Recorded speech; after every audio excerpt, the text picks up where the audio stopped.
We've all had bad jobs, right? But a haunted job? Today, we're jumping into a story where a simple part-time gig spirals into this absolute nightmare, a fight for survival. So think about it. When you're job hunting, what are you looking for? Good pay, decent hours, right? I'm guessing must not be cursed probably isn't on your list. Well, for the guy in our story today, yeah, that's a detail he's really gonna wish he'd thought about. All right, so let's get into it. Our story kicks off with something a lot of us can understand, that heavy pressure to take care of your family.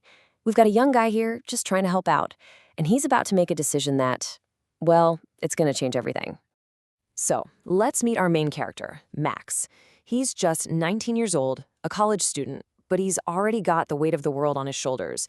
He's trying to juggle his studies with some really tough stuff at home.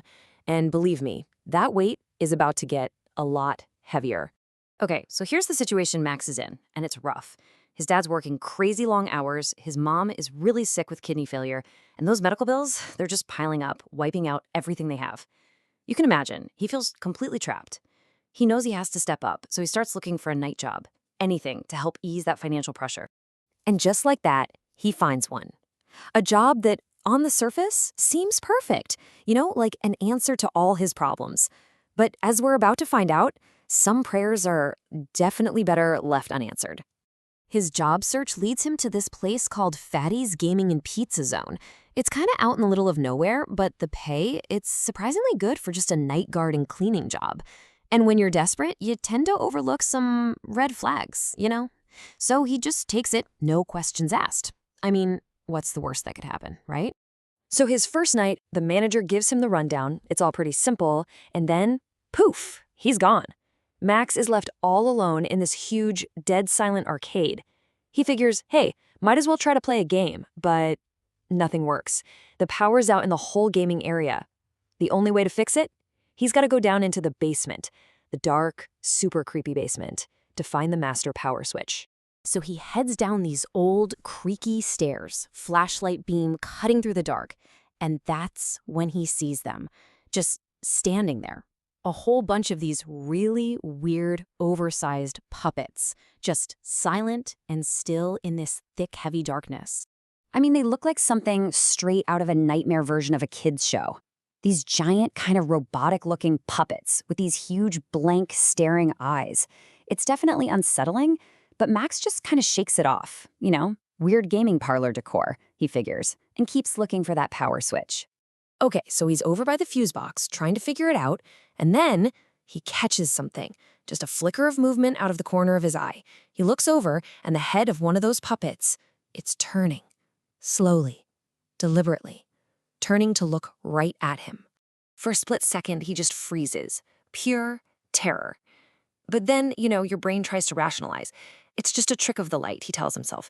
My imagination is just going crazy down here. So he finds the switch, flips it, and gets the heck out of there, back upstairs as fast as he can. He is so done with that basement.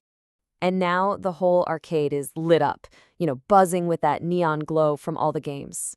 Max breathes this huge sigh of relief. But here's the thing. The real game hasn't even started yet, and he's about to be its newest player, whether he likes it or not.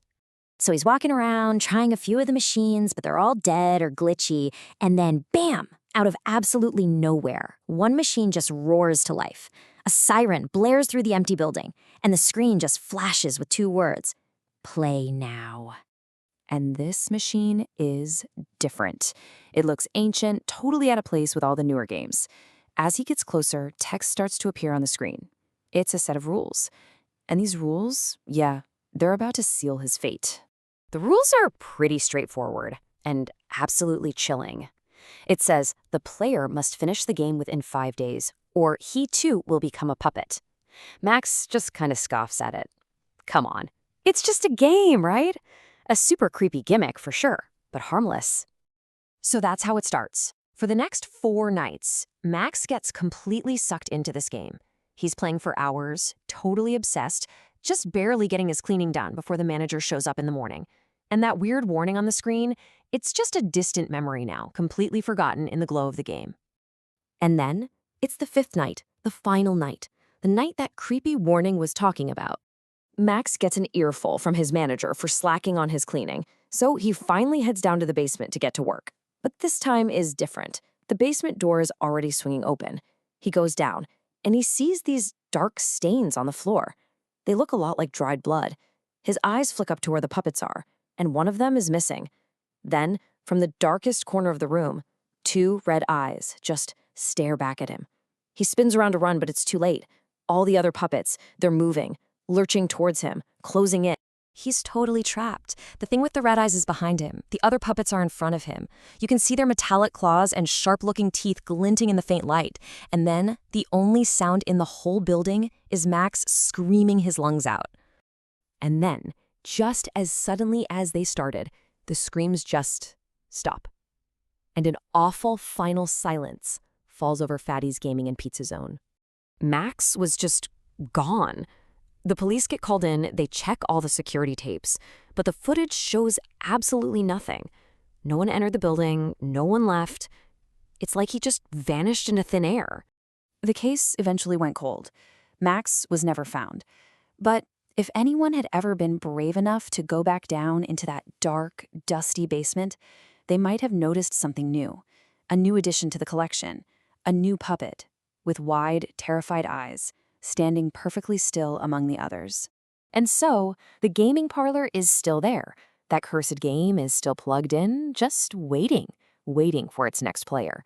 Which really makes you wonder, who's going to be the next person to walk in and press play now?